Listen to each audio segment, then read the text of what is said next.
नमस्ते दोस्तों, आपका स्वागत है मेरे चैनल पर, जहां हम जीवन की गहराइयों को छूते हैं और प्रेरणादायक विचारों को साझा करते हैं। आज हम बात करेंगे उस भावना की जो हम सभी के मन में कभी न कभी आती है। आज हम भगवान श्री कृष्ण के अनमोल उपदेशों की ओर रुख करेंगे, जो हमें धैर्य और सकारात्मकता की राह दिखाते हैं। तो बने रहिए मेरे साथ और आइए जानते हैं कि कैसे हम शांत रहकर अपने अच्छे समय का इंतजार कर सकते हैं। प्यारे दोस्तों, जीवन एक नदी की तरह है जिसमें सुख दुख के कई मोड़ आते हैं। कभी पानी शांत और निर्मल होता है तो कभी तेज धारा और तूफान भी आते हैं। ऐसे समय में जब परिस्थितियां हमारे अनुकूल नहीं होती, जब हमें लगता है कि सब कुछ हमारे खिलाफ जा रहा है, तो अक्सर हमारे मन में निराशा और बेचैनी घर कर जाती है। हम सोचने लगते हैं कि क्या कभी हमारा अच्छा समय आएगा भी या नहीं।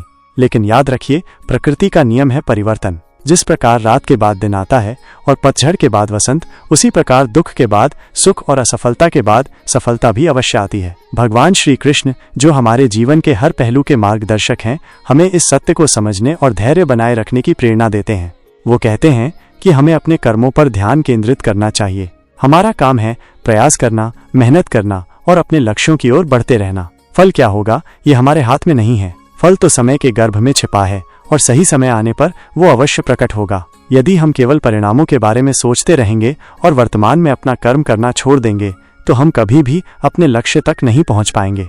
एक किसान का उदाहरण लीजिए। वो बीज बोता है, खेत को सींचता है, खाद डालता है और कड़ी मेहनत करता है। क्या वो तुरंत फसल की उम्मीद करता है? नहीं। वो जानता है कि हर चीज का एक समय होता है। बीज को अंकुरित होने में, पौधे को बढ़ने में और फसल को पकने में समय लगता है। इसी प्रकार हमारे जीवन में भी हर चीज का अपना समय होता है। हमें बस धैर्य के साथ अपने कर्म करते रहना चाहिए और उस सही समय का इंतजार करना चाहिए जब हमारी मेहनत रंग लाएगी। भगवान कृष्ण हमें ये भी सिखाते हैं कि हमें सुख और दुख, लाभ और हानि को समान भाव से देखना चाहिए। जीवन में ये दोनों ही पहलू आते जाते रहते हैं। जब अच्छा समय हो तो हमें अहंकार नहीं करना चाहिए और जब बुरा समय हो तो हमें निराश नहीं होना चाहिए। हमें ये याद रखना चाहिए कि ये भी एक क्षण है और ये भी बीत जाएगा। जो व्यक्ति हर परिस्थिति में समान रहता है, वो अधिक शांति और स्थिरता प्राप्त करता है। वो हमें ये भी बताते हैं कि हमें अपने कर्मों के परिणामों से बहुत अधिक आसक्त नहीं होना चाहिए। जब हम किसी कार्य को करते हैं तो स्वाभाविक रूप से हम उसकी सफलता चाहते हैं, लेकिन कभी कभी हमें असफलता भी मिलती है। यदि हम परिणामों से बहुत अधिक जुड़ जाते हैं तो असफलता हमें बहुत दुखी कर सकती है। भगवान कृष्ण कहते हैं कि हमें अपना कर्तव्य बिना किसी आसक्ति के करना चाहिए। सफलता मिले या असफलता, हमें दोनों ही स्थितियों में शांत रहना चाहिए और फिर से प्रयास करने के लिए तैयार रहना चाहिए। सबसे महत्वपूर्ण बात यह है कि हमें ईश्वर पर विश्वास रखना चाहिए। एक ऐसी शक्ति है जो इस पूरे ब्रह्मांड को चला रही है। उस शक्ति पर भरोसा रखिए कि वो आपके लिए सबसे अच्छा ही करेगी। जब हम कठिन समय से गुजर रहे होते हैं तो ये विश्वास हमें हिम्मत और शांति देता है। हमें ये जानना चाहिए कि सब कुछ एक योजना के तहत हो रहा है और सही समय पर सब कुछ ठीक हो जाएगा।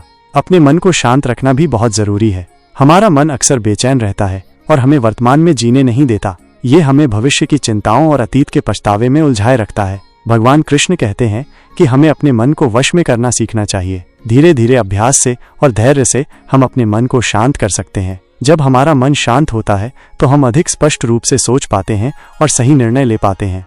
अंत में भगवान कृष्ण हमें अपने लक्ष्य के प्रति दृढ़ संकल्पित रहने की प्रेरणा देते हैं। जीवन में कई बार ऐसी परिस्थितियां आती हैं जब हमें लगता है कि हमें हार मान लेनी चाहिए, लेकिन हमें याद रखना चाहिए कि सफलता अक्सर प्रयास करते रहने वालों को ही मिलती है। हमें अपने लक्ष्य पर अडिग रहना चाहिए और धैर्य के साथ अपने अच्छे समय का इंतजार करना चाहिए। प्यारे दोस्तों, शांत रहे, तेरा वक्त भी आएगा।